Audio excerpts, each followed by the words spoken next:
Vamos con la segunda tanda de reacciones de ácidos carboxílicos.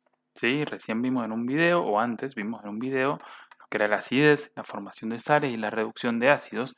Ahora vemos qué sucede cuando se produce una sustitución del grupo alquilo o arilo, una descarboxilación o conversión en derivados funcionales, lo que se conoce como derivados de ácidos carboxílicos. ¿Sí? De todas formas, acá falta uno, que es la formación... Ah, no, acá está, formación de anhidridos. Pensé que faltaba. Bien.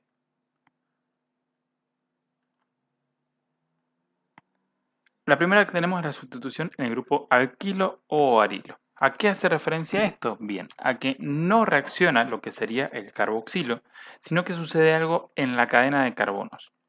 ¿Sí? Recordemos que el ácido carboxílico tiene la forma R igual a COOH, ¿sí? El grupo carboxilo, y aparte tenemos la cadena de carbonos, que puede ser bien una cadena lineal de carbonos, una cadena ramificada o incluso el grupo bencénico, ¿sí? Anillo bencénico. ¿Sí? Bien, cuando la reacción se produce en la cadena de carbono o anillo bencénico, tenemos una sustitución en ese grupo, alquilo o arilo. Primero que nada vamos a ver la alfa-halogenación, ¿sí? O la reacción de Hell-Polfard. Bien, más que nada tienen que conocerla por este nombre, ¿sí? Y saber cuál es el medio en el cual se produce, cuál es el catalizador de esta reacción, que en este caso es el fósforo, ¿sí? Bien, ¿qué es lo que sucede? Cuando el ácido carboxílico lo ponemos en un medio con halógeno y que haya fósforo presente, lo que sucede es que el carboxilo queda intacto, no le pasa absolutamente nada.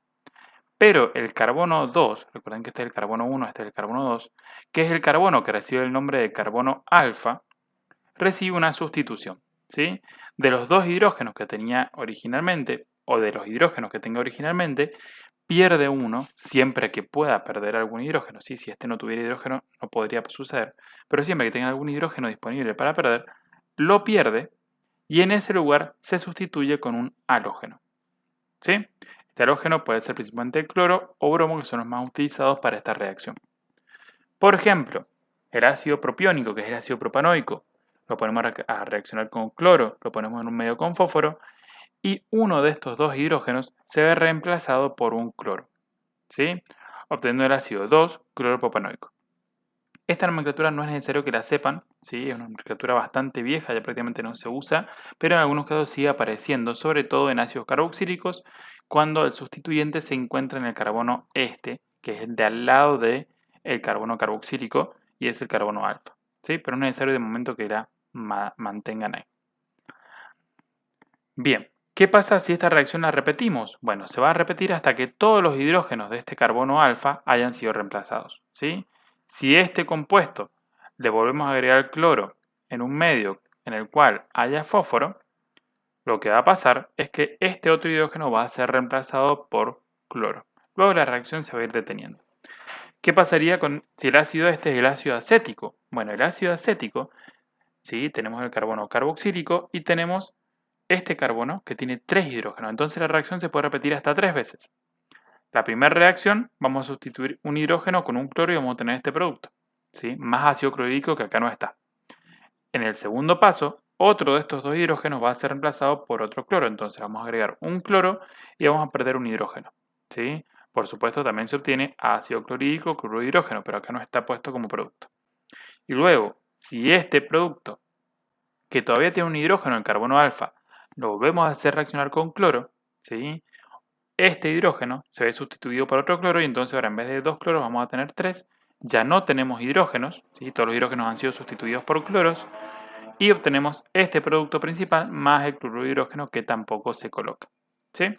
Entonces sería como una especie de reacción en cadena en la cual en cada paso vamos agregando un átomo de cloro y sustituyéndolo por uno de los hidrógenos que había ahí. Acá les aparece otro ejemplo, pero con bromo, ¿sí? Acá de todas maneras como que les muestra el mecanismo de reacción, no hace falta que se sepan el mecanismo, sino el producto al cual llegan finalmente, ¿sí? Fíjense que al ácido butanoico se le agrega bromo en medio con fósforo, ¿sí? Y lo que sucede en realidad es que tanto uno de estos hidrógenos como el oxidrilo se ven reemplazados por bromo, pero esto al estar en un medio acuoso automáticamente se disocia. Este bromo es reemplazado por el oxidrilo del agua, ¿sí? Y el hidrógeno que queda suelto del agua se va con ese bromo, formando el ácido bromídrico o bromuro de hidrógeno, mientras que ese bromo queda tal cual en el lugar que está. Entonces se forma nuevamente el ácido carboxílico con el bromo en el lugar correspondiente. De todas maneras, este paso intermedio no es necesario que lo coloquemos, ¿sí? Porque generalmente no nos pide el mecanismo de reacción, sino que nos pide llegar al producto final. Entonces podríamos decir que de esto pasamos al producto final en medio acuoso, ¿sí? La reacción del cloro también se produce en medio acuoso para llegar al producto final deseado, pero generalmente colocando la reacción correcta, digamos, el medio y el reactivo correcto, vamos a llegar al producto correcto. Bien. También se puede dar sustituciones en anillo anular cuando tenemos compuestos aromáticos, ¿sí? Por ejemplo, cuando el ácido carboxílico es el ácido benzoico, este carbono carboxílico está unido al benceno. Nosotros sabemos que el benceno tiene varias reacciones en la cual los hidrógenos que están en estas puntitas pueden ser sustituidos por otras cosas. Puede ser sustituido por nitro, puede ser sustituido por halógenos, ¿sí? Entonces, todas esas reacciones que podíamos generar también se dan cuando uno de esos hidrógenos ya está sustituido por anillo bencénico. Ya está sustituido, perdón, por el carboxilo. ¿Cuál es el asunto? Bien, que este carboxilo es bastante desactivante de la reacción, ¿sí? Lo que hace el carboxilo es, en cierta forma, hacernos más estable la molécula de benceno, ¿sí? Generando el ácido benzoico y es un poco más estable, entonces hace que sea aún menos reactiva, ¿sí? Es más difícil sustituir los hidrógenos que hay acá. ¿Se puede sustituir? Sí, se puede sustituir tranquilamente, pero es un poquitito más difícil, ¿sí? Por ahí, además de los reactivos normales, que son estos, necesitamos un poquito de temperatura o calor, pero fuera de eso se producen las mismas reacciones que se producirían para el benceno. ¿Cuál es el tema acá? Que esto es orientador, es director. ¿Qué es lo que hace? Que lo siguiente que entre, ¿sí? No importa que sea, no importa si es un nitro, un cloro, lo que sea, depende de la reacción, por supuesto, depende de los reactivos que coloquemos acá, entre sí o sí en posición meta, ¿sí? Entonces va a entrar o acá o acá. Pero lo siguiente que entre no va a entrar ni en posición orto ni en posición para. Va a entrar sí o sí en posición meta. Entonces, si hacemos la reacción para la cual al anillo bencénico lo poníamos con ácido nítrico en medio de ácido sulfúrico para agregar un sustituyente nitro, ¿sí? Este hidrógeno va a ser sustituido por el sustituyente nitro y sí o sí este nitro va a aparecer en la posición meta. Es decir, si el carboxilo estaba en la posición 1, va a aparecer en la posición 3, ya sea de este lado o de este lado. ¿Sí? Esta es la idea de esta reacción. Más de esto no nos van a hacer llegar en general. Bien, vamos a otro tipo de reacción, la descarboxilación. Como la palabra lo dice, vamos a sacar el carboxilo, descarboxilación. Así como la deshidratación es quitar agua, acá vamos a quitar el carboxilo. Esta reacción es siempre exactamente la misma, ¿sí? Y es una reacción de obtención de alcanos, ¿sí? Deberíamos poderla encontrar en obtención de alcanos y si no la podemos relacionar en este momento. Siempre que nosotros agarremos un ácido carboxílico, cualquiera sea el ácido carboxílico, ¿sí?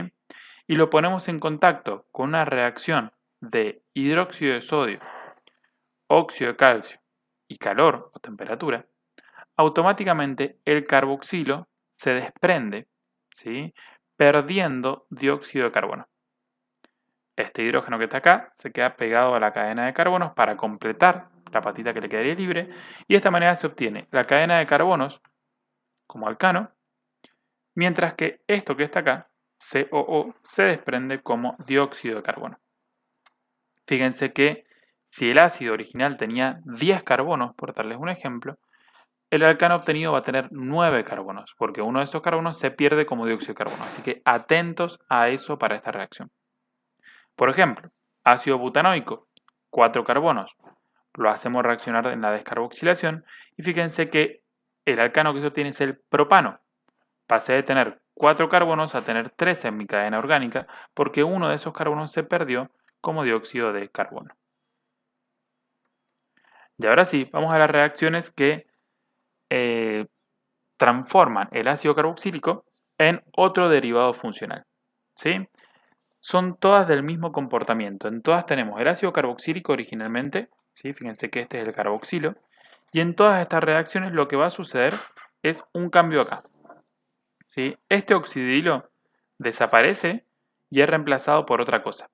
Esa otra cosa puede ser un cloro para generar cloruros de ácido, puede ser un oxígeno seguido de una cadena de carbono para formar ésteres, puede ser un oxígeno seguido de un carbono, carbonilo y la cadena de carbono para formar anhidridos, o puede ser simplemente NH2 para formar lo que sería una amida, ¿sí? Porque este carbono es carbonilo y si lo uno a un nitrógeno estaría formando una amida, ¿sí? Así que bueno, vamos a ver las reacciones como serían. Para la formación de cloruros de ácidos y reemplazar este oxidrilo por un cloro, necesito sí o sí uno de estos tres reactivos, ¿sí? O que en el medio haya alguno de estos tres reactivos. Fíjense que ahora no es cloro y fósforo, ¿sí? No es cloro y fósforo, ni bromo y fósforo como teníamos recién, sino que sí o sí es tricloruro de fósforo, es pentacloruro de fósforo, ¿sí? Generalmente son estos dos los que utilizamos. Pero bueno, si aparece el cloruro de tionilo, que es esto que tenemos acá, también funciona exactamente igual, ¿sí? Bien, ¿qué es lo que sucede? Lo que dijimos arriba. Lo único que sucede es que simplemente, o sea, lo único que nos interesa de esta reacción en sí, es que este oxidrilo se ve reemplazado por el cloro y forma un cloruro de ácido. Nada más, ¿sí? Por supuesto, se forman compuestos intermedios, ¿sí? Fíjense, acá les dice qué cloruros se están formando, pero lo más importante, en realidad, lo que más nos interesa es el compuesto orgánico en sí, y saber que mediante estos reactivos, mediante este medio, el ácido se convierte en cloruro de ácido. Eso es lo más importante, ¿sí? Fíjense, acá les da una serie de ejemplos y de paso repasamos un poco la nomenclatura, ¿sí? Recuerden que estos se nombraban como cloruros de, el nombre del ácido terminado en oilo, ¿sí? Ácido etanoico, cloruro de etanoilo. Ácido propanoico, cloruro de propanoilo, etc. ¿Sí? Fíjense que cualquiera sea el reactivo, siempre se obtiene exactamente el mismo cloro, el mismo producto, ¿sí? Exactamente el mismo cloro, el mismo producto. Por ahí, si se quieren estudiar las otras cosas que se obtienen, sería un plus, sobre todo en odonto, pero en odonto mucho esto no lo piden, esto lo piden más que todo en medicina, ¿sí? Los otros productos. Así que bueno, eso los comento para que lo tengan en cuenta. Pero si no, principalmente estudiense qué es lo que se obtiene como compuesto orgánico principal. Bien, y el ácido benzoico, que se convierte, por ejemplo, en cloruro de benzoilo. Básicamente lo mismo. Acá tenemos el carbonilo y el oxidrilo desaparece para dar lugar a un cloro. Entonces el ácido benzoico se convierte en cloruro de benzoilo, terminación oilo. ¿Sí? Fíjense que estos dos productos son exactamente los mismos que los que teníamos acá, porque el reactivo es el mismo. Siempre como productos secundarios, como pongamos el pentacloruro de fósforo, vamos a obtener oxicloruro de fósforo y ácido clorhídrico. Como pongamos el tricloruro de fósforo, vamos a obtener el ácido fosforoso, ¿sí? Y lo mismo con este otro producto. Formación de anhidridos. Básicamente esta reacción es someter el ácido carboxílico en calor. ¿Qué es lo que estoy haciendo? Estoy haciendo una deshidratación. Por eso se llama anhidrido lo que se forma. Deshidratación. También lo pueden llamar así, deshidratación de ácidos carboxílicos. ¿Qué es lo que sucede? Necesito sí o sí partir de dos moléculas de ácido carboxílico. ¿Por qué? Porque si yo tengo dos moléculas de ácidos carboxílicos y yo las someto al calor, lo que va a pasar es una deshidratación, como les comentaba.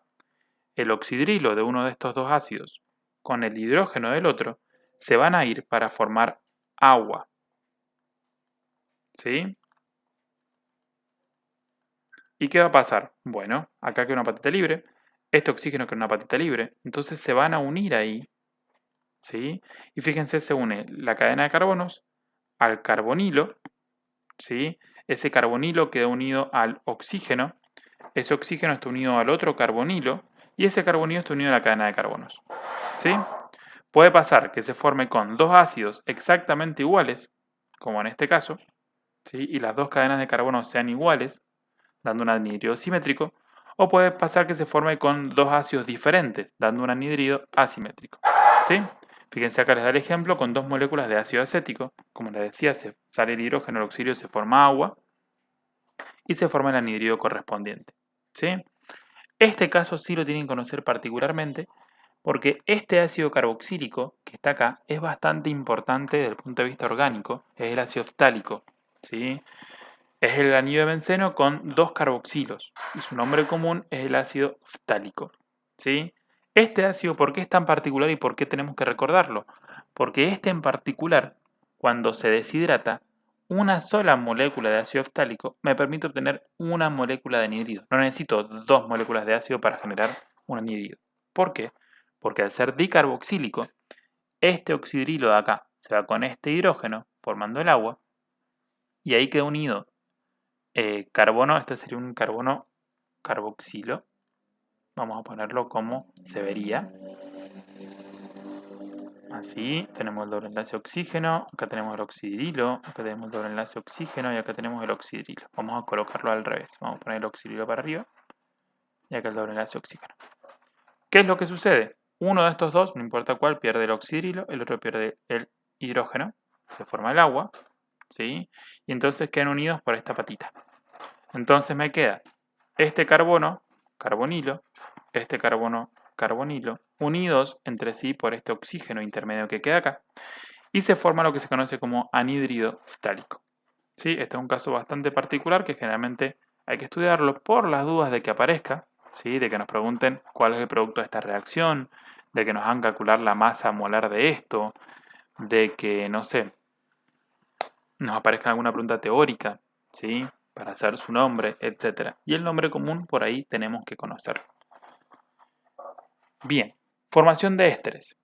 Misma idea, ¿sí? Esta reacción ya la hemos visto ya en formación justamente de ésteres. Y recordemos que lo que sucedía, creo que lo vimos en propiedades químicas de alcoholes, si mal no recuerdo, pero bueno, formación de ésteres. Recuerden que el ácido carboxílico reacciona con alcoholes. ¿Qué es lo que sucedía? El ácido carboxílico pierde el oxidrilo completo, el alcohol pierde el hidrógeno, y sí, a pesar de ser un ácido no pierde el hidrógeno, pierde el oxidrilo completo, y está demostrado que esto es así. ¿Los ácidos tienen más carácter ácido que los alcoholes? Sí, pero sin embargo la reacción esta sucede de esta forma, ¿sí? Pierdan el ácido, el oxidrilo, el alcohol, el hidrógeno, con eso se forma el agua, y quedan unidos a través de este oxígeno, ¿sí? Entonces queda el carbono carbonilo unido al oxígeno, y ese oxígeno unido a la cadena de carbonos, formando así el éster. Esta es su parte ácida y esta es su parte alcohólica, ¿sí? Recuerden que esta reacción es reversible, ¿sí? Si esto lo hago reaccionar medio ácido, se genera el éster. Si luego este éster lo hago reaccionar con agua, medio ácido, generalmente con un poquito de calor, se volvía a desprender el ácido y el alcohol por separado. Bien, esta reacción también se conoce como esterificación, ¿sí? Y habíamos visto también un poco el tema de la reactividad. La reactividad en cuanto a los alcoholes, el metanol es mucho más reactivo que cualquier otro alcohol primario. Cualquier alcohol primario es más reactivo que cualquier alcohol secundario y cualquier alcohol secundario es más reactivo que un alcohol terciario para esta reacción, ¿sí? Habíamos visto reacciones que sucedía lo contrario, que los terciarios eran más reactivos que los secundarios y así. Y en cuanto a los ácidos carboxílicos, ¿cuáles tienen mayor capacidad de reactividad para la esterificación? Bien, es muy parecido a lo que pasa con los alcoholes. El alcohol más básico, ¿sí?, es más reactivo, así como el ácido más básico, el metanoico, es más reactivo. A partir de ahí, los alcoholes primarios, secundarios y terciarios, es decir, más sustituidos cerca del carbono donde está el alcohol, son los más reactivos. Primarios, secundarios y como último los terciarios. Algo similar pasa en los ácidos. Fíjense que a medida que yo agrego carbonos, ¿sí?, fíjense si agrego un carbono más a continuación, es un poquito ya menos reactivo. Si de ese carbono agrego otros carbonos a continuación en cadena lineal, ya es menos reactivo. Si a este carbono, que es el carbono alfa, en vez de tener una sola cadena unida de carbonos, tengo dos, por eso acá aparece R2, ¿sí?, tengo una cadena para acá y una cadena para acá, por eso tengo un hidrógeno menos, ya es menos reactivo. Y si el carbono alfa, en vez de tener hidrógenos, tiene 3 cadenas de carbonos, ¿sí?, colocadas alrededor, es decir, este es un carbono cuaternario, es aún menos reactivo para la esterificación. Esto puede aparecer en alguna pregunta teórica más que nada, no se hagan problema por este sentido. por ahí recordarlo, tener un rinconcito aparte, que nos pregunten para la esterificación, ¿cuál de estos alcoholes sería el más reactivo? Para la esterificación, ¿cuál de estos ácidos sería más probable que reaccione? Y ahí tenemos que compararlo de esta manera, ¿sí? U ordenar una serie de ácidos que nos den en orden de reactividad para esta reacción. Bien, y acá tenemos una serie de ejemplitos, ¿sí? Fíjense que el ácido benzoico más el ácido metanoico generan el benzoato de metilo, ¿sí? El metilo es la parte alcohólica porque viene el alcohol, el benzoato es la parte ácida, viene el ácido benzoico, ¿sí? Y lo mismo con el ejemplo de acá abajo. Ácido acético es la parte ácida, acetato, el alcohol bencílico pierde el hidrógeno y genera la parte alcohólica del éster, bencilo, ¿sí? ¿Por qué se llama bencilo y no fenilo? Bien, porque el fenilo sería si esto reaccionara el fenol, por ejemplo, y acá no estuviese este carbono, sino que directamente el benceno estuviese unido al oxígeno, ¿sí? Ahí sí sería el fenilo. Pero en este caso es bencilo, porque es la ramificación que se forma entre el benceno con un carbono más, y ahí la ramificación, ¿sí? Esto es un bencilo, eso es un fenilo. Paso repasamos esas cositas. Bien, como les comentaba, la reacción es reversible, ¿sí? Y por eso, si el éster, cualquier éster, reacciona con agua, si en un medio ácido, generalmente le damos algo de calor, medio ácido sobre todo, la reacción se vuelve reversible y vuelve a obtener el ácido y el alcohol que le daban origen al éster, ¿sí? Se vuelve a hidratar. Bien, como es reversible justamente la reacción anterior, muchas veces se hace un paso intermedio para evitar que la reacción se nos vuelva para atrás y lograr el éster de manera apropiada. ¿Cómo se hace? Bueno, lo que se hace es agarrar el ácido carboxílico, convertirlo en un cloruro de ácido, ¿sí? Que es la reacción que vimos primera de estos tres tipos, es la primera reacción que vimos. Se puede usar esto, se puede usar tricloruro de fósforo, se puede usar pentacloruro de fósforo, lo importante es este oxidrilo eliminarlo y que acá aparezca un cloruro. Cloruro de ácido. Y ahora, si el cloruro de ácido, en vez del ácido, lo hacemos reaccionar con un alcohol, automáticamente se obtiene el éster, ¿sí? Y esta reacción es menos reversible. ¿Por qué? Porque acá ya no voy a obtener agua, ¿sí? No voy a obtener agua. ¿Por qué? Porque ya acá no sale un oxidrilo, sino que ahora hay un cloro con hidrógeno, ¿sí? Entonces acá lo que obtendría es el ácido clorhídrico, cloruro de hidrógeno. Y esta reacción, ¿sí? No la puedo volver atrás para formar cloruro de ácido y alcohol, ¿sí? Sin embargo, antes, cuando yo tenía el éster más agua, esta reacción sí la puedo volver atrás y formar nuevamente el ácido y el alcohol. En cambio, ahora que yo tengo cloruro de hidrógeno, ¿sí? No puedo hacer que esto reaccione para volverme atrás y formar el cloruro de ácido. Entonces, como esta reacción no es reversible, generalmente se sigue este camino para llegar al éster, ¿sí? Es un poco más común, más eficiente. Bien, y la última reacción es la formación de amidas, ¿sí? Es bastante sencilla esta reacción, lo único que se hace es hacer que el ácido carboxílico reaccione con amoníaco, ¿sí? Recordemos que el amoníaco es una base débil, pero una base en fin. Entonces lo que sucede es que el oxidrilo, como dijimos al comienzo, desaparece con uno de estos hidrógenos, formando el agua, y acá se nos forma la amida correspondiente, ¿sí? Por ejemplo, el ácido acético pierde su oxidrilo, ahí entra el NH2, y se forma la etanamida o acetamida. Acetamida porque viene de ácido acético, pero si no, como este es el ácido etanoico, está bien correcto llamarlo etanamida.